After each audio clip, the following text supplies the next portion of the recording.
Ouviremos agora o programa Hora de Crescer Interiormente com Trigueirinho. E os temas de hoje são: que representam as cores, a lei do amor e como falar com o nosso eu interno.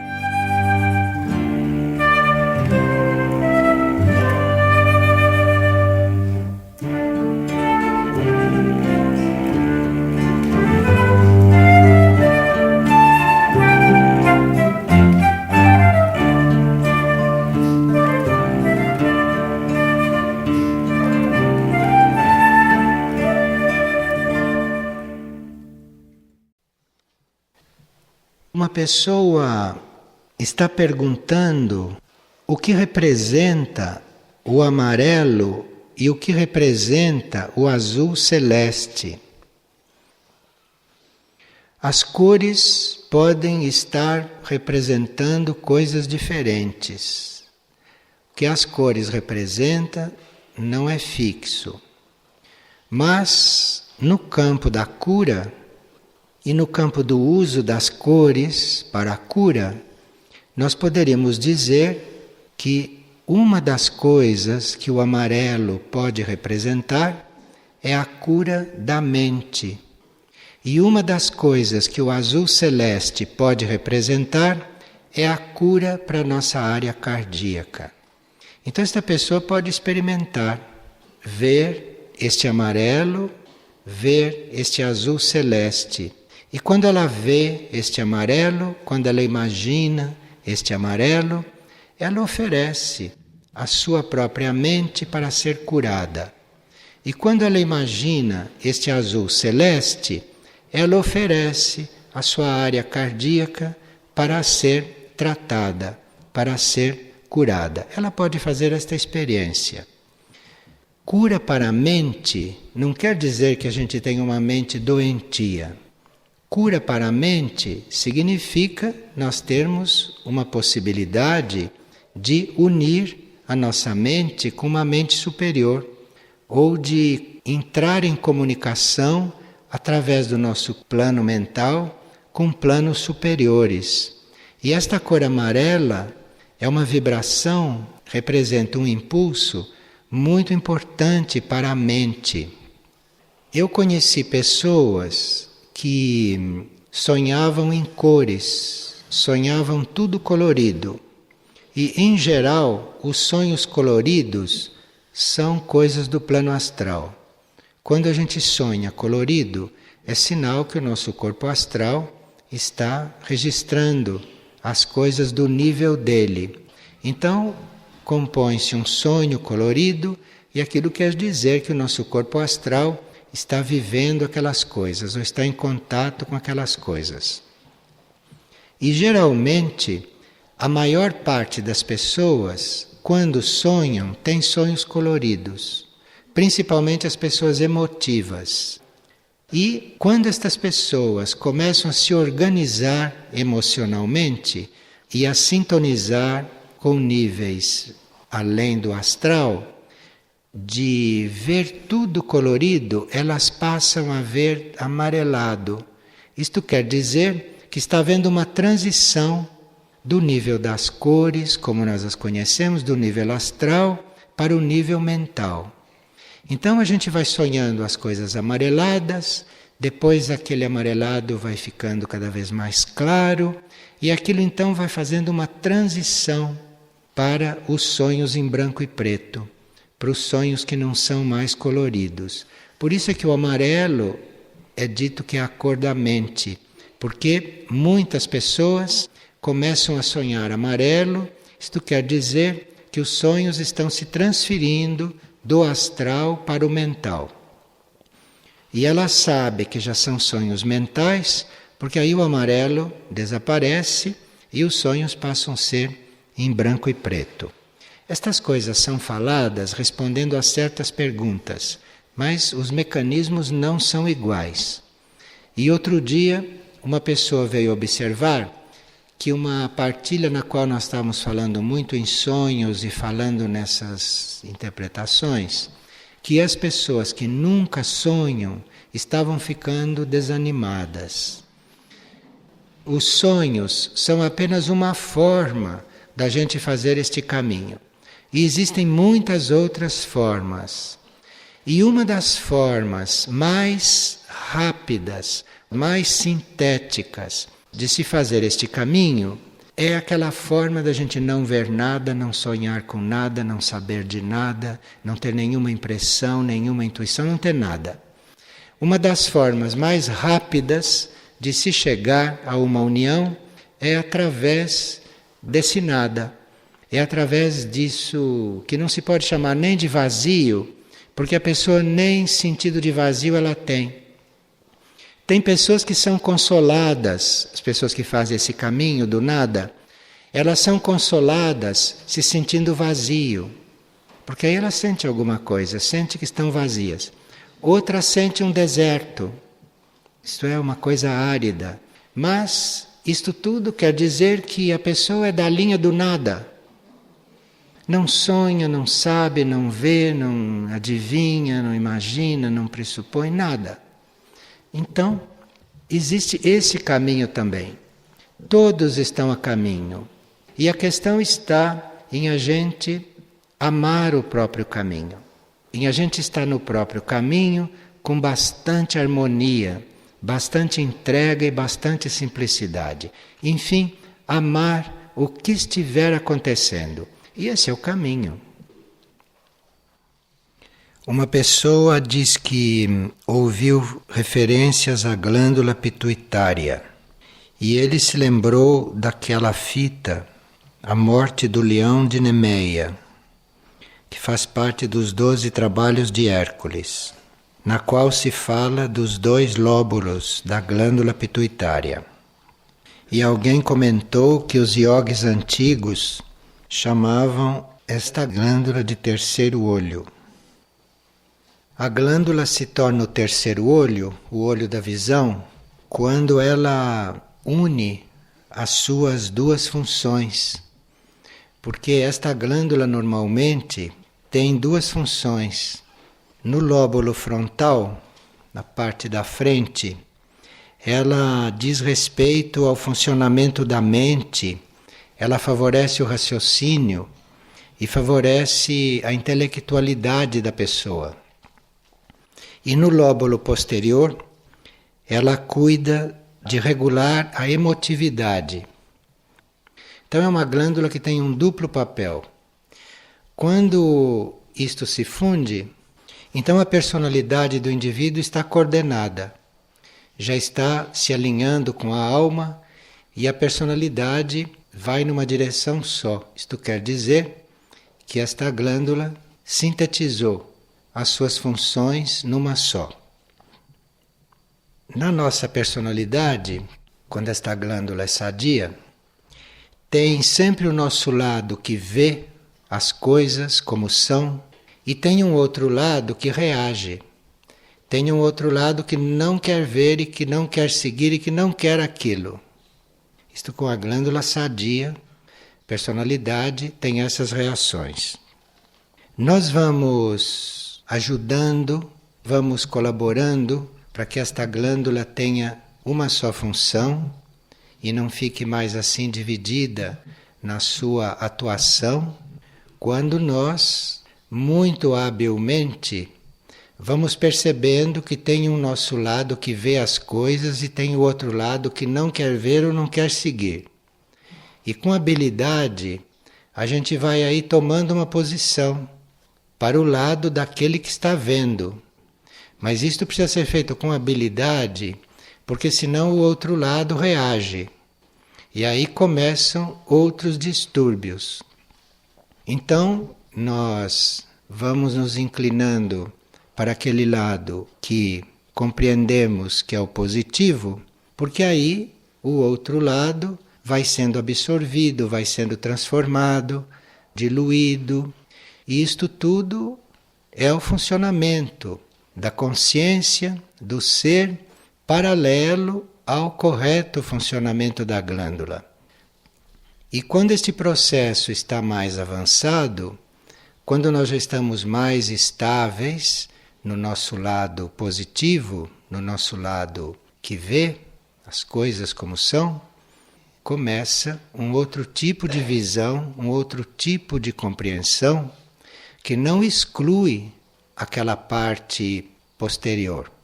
Não exclui, mas a absorve e a eleva. Então isto é um funcionamento perfeito desta glândula. Tem um estágio aí no qual nós estamos ainda identificados ou coligados com o lado posterior da glândula, isto é, nós estamos ainda muito sob a influência do lado posterior, mas com a parte frontal da glândula, nós já estamos coligados com o movimento da alma. Então fica muito claro que, apesar de um lado nosso estar identificado com as forças que não quer mais identificar, com o outro lado nós já estamos bem conscientes do que a alma quer e já tomamos uma certa posição. Como a glândula é física e como isto na matéria é mais lento, então muitas vezes esta escolha já está feita e muitas vezes isto já está acontecendo na nossa consciência, mas do ponto de vista glandular, portanto do ponto de vista consciente, ainda não se efetivou isto não passou para a glândula física. Então certas reações ou certos retrocessos, quando a gente já tomou uma posição, isto muitas vezes pode ser atribuído à secreção da glândula, que está atuando num certo nível emocional nosso e está então produzindo este conflito.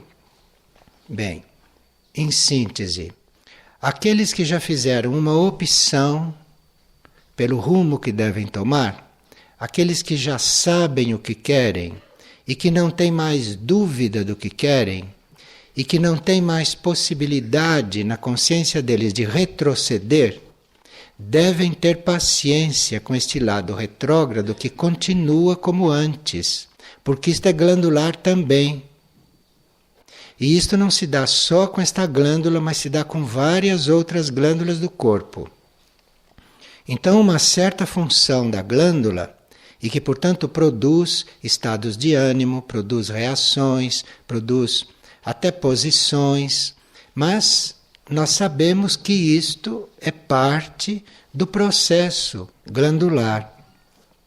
Agora, se nós estivéssemos fora do corpo, se nós estivéssemos desencarnados, claro que essas circunstâncias seriam muito mais invisíveis, ou essas circunstâncias seriam até inexistentes. Porque se nós estamos desencarnados há muito tempo e se o corpo etérico já foi dissolvido, lá não tem mais glândula. Então aí nós estamos exatamente no plano da nossa consciência.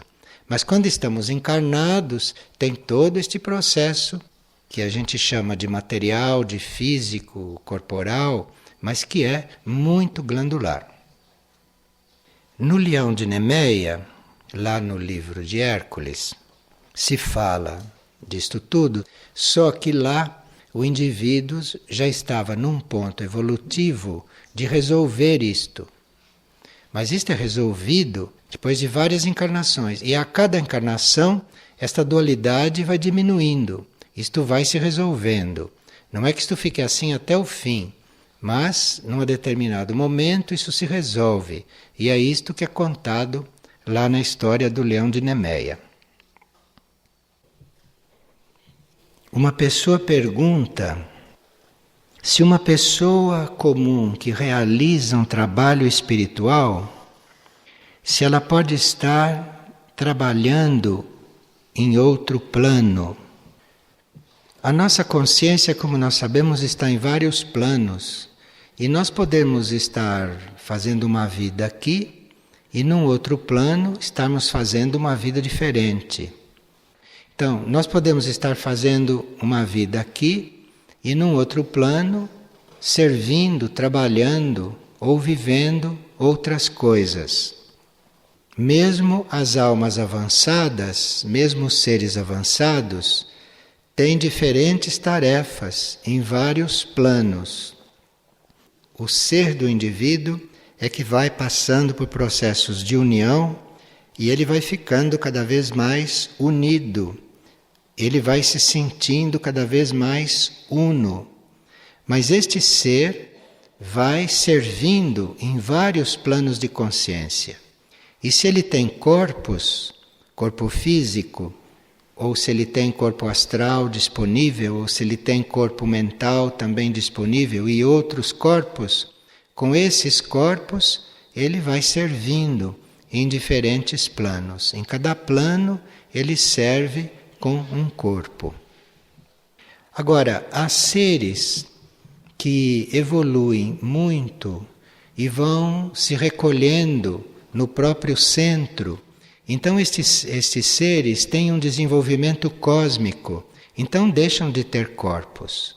Não tem mais estes corpos que nós conhecemos como monádico, causal, mental, astral, físico-etérico. Então estes seres podem não dispor mais destes corpos. Então, para de alguma forma eles servirem nesses níveis aonde ele não dispõe mais de corpos, porque ele já devolveu os átomos permanentes destes corpos para os reservatórios gerais, ele não tem mais esses corpos, ele pode se servir de corpos que podem estar disponíveis neste espaço interior. E esses corpos que podem estar disponíveis, muitas vezes são corpos de grandes seres que não foram dissolvidos. Os grandes seres os abandonaram e como esses corpos têm muita força, como estes corpos eram perfeitos como corpos, eles não se dissolveram. Então estes corpos estão disponíveis para serem usados, para serem conduzidos por seres que não têm mais corpos. Isto subentende que são seres de grande evolução. Então nós podemos estar diante de uma manifestação interna com uma determinada forma ou com um determinado corpo e ali dentro estar funcionando uma essência ou um ser que não é o daquele corpo. Ele está usando aquele corpo. Por isso que a vida interior deve ser muito impessoal. A vida interior teria que ser muito livre de toda esta personalização que nós usamos aqui na vida externa, que usamos na vida mental e humana.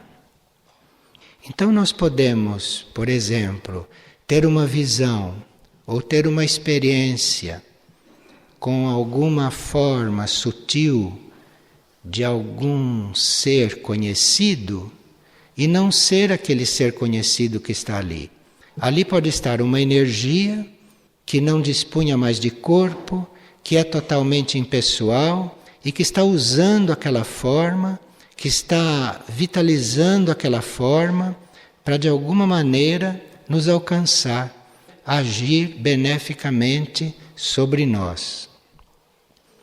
Porque nós precisamos, às vezes, de ajuda, de auxílio, nós precisamos de cura em certos níveis em que estas entidades e estes seres não descem mais.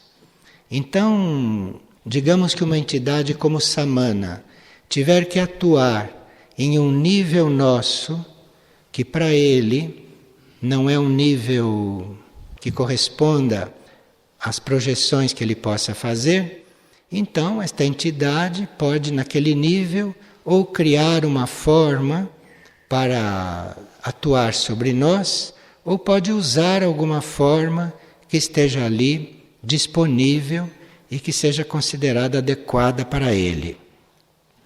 Então nós teríamos que estar muito impessoais com respeito a estas coisas, porque o importante é a energia, o importante é aquilo que vai acontecer, é aquilo que vai suceder. O importante é a cura, o importante é o milagre, O importante é a oportunidade que é dada para todos e não a personalização.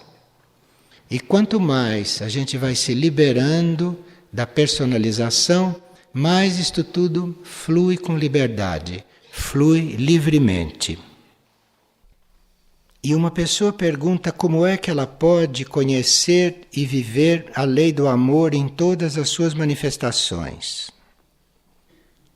Bem, o nosso núcleo imediato de amor é o eu superior, é a alma. Abaixo da alma, o amor é uma coisa bastante restrita, uma coisa bastante limitada e cada vez mais material. Agora, para começar a perceber esta energia divina do amor, ou este raio, para começar a perceber isto, nós teríamos que aspirar a unirmos com a alma, com o eu superior, porque é lá que a energia do amor está no seu estado mais puro do nosso ponto de vista. E à medida que se vai buscando este amor na alma, este amor superior, este amor vai irradiando, vai se comunicando conosco e nós vamos gradualmente emitindo este amor, vamos gradualmente sendo este amor aqui. E este amor superior, esta emissão da alma, vai transformando este amor humano, este amor material e essa versão do amor que a gente conhece no plano externo, no plano físico, no plano material. Isto vai sendo transformado, isso vai sendo mudado, vai evoluindo à medida que nós vamos nos aproximando da consciência da alma, porque lá é que esta energia está no seu estado mais puro no homem. E qual é a hora melhor para eu conversar com o meu eu interno, ou para eu me dirigir ao meu eu interno? O eu interno vive num plano onde não existe sono, não existe descanso, não existe pausa. Então o eu interno vive em um plano onde a vida é contínua. Então a qualquer momento que a gente se dirige ao eu interno, a qualquer momento que a gente se volte para aquele plano, ali então algum contato está acontecendo. Qualquer hora do dia ou da noite, em qualquer situação que a gente se encontre, a gente pode se voltar para lá e a gente é ouvido. E o eu interno tem formas de responder com as quais a gente pode não estar habituado. Então nós nos dirigimos ao eu interno, isto nunca fica sem resposta. É que a resposta pode vir de uma forma que a gente não espere, que não corresponda à nossa expectativa, ou que a gente pode até nem perceber que ela chegou. Então nós podemos nos dirigir ao eu interno e pode haver uma modificação na nossa vida. Aquilo foi a resposta. Então ele já sintetizou a coisa. Em vez de dar uma resposta dizendo o que você teria que fazer, etc., ele já muda a sua vida, aquilo já está pronto, é só você prosseguir a vida de outro jeito. Há muitos seres que receberam respostas desse jeito. Pediram mundos e fundos, pediram conselhos, oraram, de repente se encontraram numa outra situação. E aquilo foi a resposta. Agora, depois que a pessoa está numa nova situação, aí começam as coisas retrógradas surgirem. Isto é, o que você deixou para trás, deixou coisas para resolver. Às vezes não deixou nada para resolver mais, essa vida está tudo acabado lá para trás. Mas deixou conversa para acabar. Aí começa a parte retrógrada da pessoa a funcionar, a acompanhar. Claro que em alguns casos isto tudo está incluído, que é preciso mesmo tudo isso. Mas se a pessoa teve esta presença de espírito de pedir luz ao ser interno, quando esta parte retrógrada começa a nos acompanhar, é só pedir luz de novo. Devo atender? Devo dar ouvido? Será que é isto mesmo? Continua perguntando, porque aí o eu interno vai trazendo novas elucidações.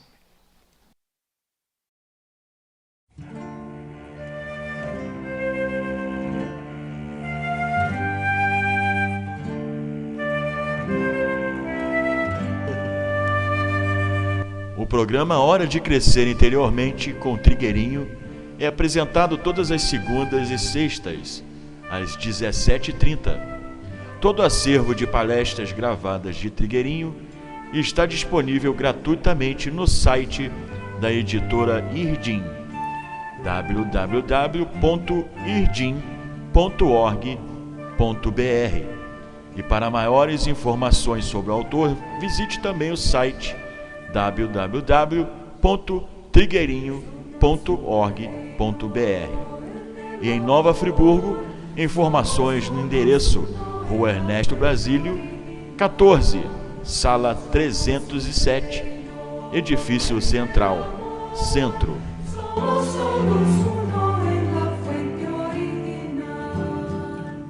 Somos aguas subterráneas emergiendo.